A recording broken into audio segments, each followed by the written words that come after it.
Multiplying with partial products, or the box method. In this lesson, we're going to multiply 2, 3, and 4-digit numbers by 1-digit numbers. Partial products is a multiplication strategy where you break the numbers apart into friendlier pieces before you multiply. This strategy can also be called the box method. Partial means a part or a piece of something, and a product is the answer to a multiplication problem.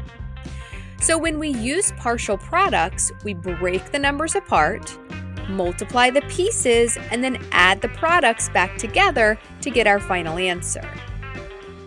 We're going to be using boxes to keep track of all of our numbers. So we'll call the partial product strategy the box method. Let's try multiplying 45 times 3 using the box method. The first thing we need to do is draw our boxes. I'm multiplying a 2-digit number by a 1-digit number. So I need 2 boxes by 1 box. It's kind of like a 2 by 1 array. Then I'm going to break that 2-digit number into friendlier pieces. Expanded form is a good way to do this. So I'll break 45 apart into 40 and 5. And I'll use those numbers to label the top of the boxes like this, 40 and 5. Then 3 goes along the side of my box, my 1-digit number. Now I multiply the pieces together using the boxes to keep track of the partial products. So in this box, I'm going to multiply 40 times 3. This box is under the 40 and next to the 3. Now remember, if you know 4 times 3, you know 40 times 3. It's just like 4 times 3 with an extra 0 on the end. 4 times 3 is 12, so 40 times 3 is 120. This box is going to be for 5 times 3. This box is in 5's column and 3's row. And of course, 5 times 3 we know is 15. The final step is to add the partial products, which are the numbers in the boxes, to add them together to get our final answer. So we have 120 plus 15, and that is 135. 45 times 3 equals 135. Now let's try this strategy with a 3-digit number. This time we're multiplying 264 times 5. So the first thing we need to do is draw our boxes. This time I have a 3-digit number by a 1-digit number. So I need to draw 3 boxes, 1, 2, 3, by 1 box. This is like a 3 by 1 array. And then I'll break apart that 3-digit number into friendlier pieces. And you can do this any way you want, but expanded form is always an easy way. So 264, I would break into 200, 60, and 4. And then I would use those numbers to label the tops of the boxes, 200, 60, and 4. And then my 1-digit number, the 5, goes along the side of the box. Now I'm ready to multiply. I'm going to multiply the pieces together using the boxes to keep track of my partial products. In this box, I'm multiplying 5 times 200, which if you know 5 times 2, you know 5 times 200. It's just 5 times 2 with 2 zeros on the end. So 10 with 2 more zeros, that makes the number 1,000. In this middle box, I'm multiplying 5 times 60.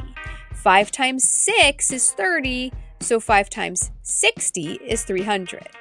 And in the last box, that's for 5 times 4. 5 times 4 is 20. Finally, we add the partial products back together to get our final answer. So we're adding 1,000 plus 300 plus 20. And it's a good idea to line these numbers up. 1,000 plus 300 plus 20 is 1,320. And that's the answer to our multiplication problem. Now, let's try a 4-digit number, 1,356 times 2. The first thing we need to do is draw our boxes. This time I have a 4-digit number by a 1-digit number, so I'm going to draw 4 boxes, 1, 2, 3, 4, by 1 box, 1. This is like a 4 by 1 array. And then, of course, I break apart that big 4-digit number into friendly pieces. An expanded form is a good way to do this, although you can break it apart however you like. 1,356 go along the tops of the boxes, and my 1-digit number 2 goes along the side. And now we multiply the pieces together. We're multiplying each of the pieces of the big number by 2, by the 1-digit number. So in this box, we're going to be multiplying 2 times 1,000. That's a pretty easy one, 2,000. Here is 2 times 300, which is 600. If you know 2 times 3, you know 2 times 300. In this box, 2 times 50, which is 100, and finally 2 times 6, which is 12.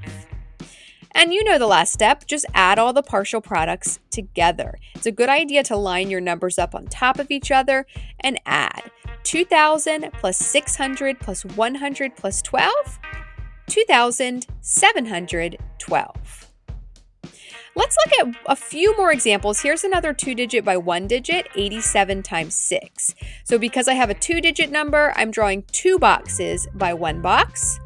I'm breaking apart 87 into 80 and 7, and those go along the top, and then 6 on the side. I'm multiplying the pieces together. 80 times 6 is 480. 7 times 6 is 42. And then I'm adding those partial products together. 480 plus 42 is 522. Here's another 3-digit number, so I need 3 boxes by 1 box, and I'm breaking 927 into 900, 20 and 7. 8 goes on the side. Let's multiply the pieces together. 8 times 900 is 7,200. I know that because I know 8 times 9. 8 times 20 is 160, and 8 times 7 is 56. Let's add them together. 7,200 plus 160 plus 56 is 7,416. One more example with another 4-digit number. So I need 4 boxes by 1 box.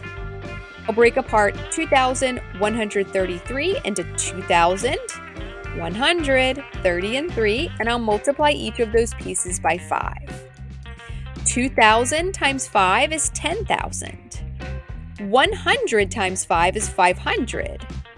30 times 5 is 150, and 3 times 5 is 15. Let's stack our partial products on top of each other to add 10,000 plus 500 plus 150 plus 15, which is 10,665. Let's review. Break the numbers into smaller, friendlier pieces. You can use expanded form to do this. Multiply each piece and then add them all back together. Use boxes to stay organized and keep track of all the pieces. This video was created by LaFontaine of Knowledge. Click the link in the video description for lesson materials that go along with the video, and subscribe to my channel for more videos like this.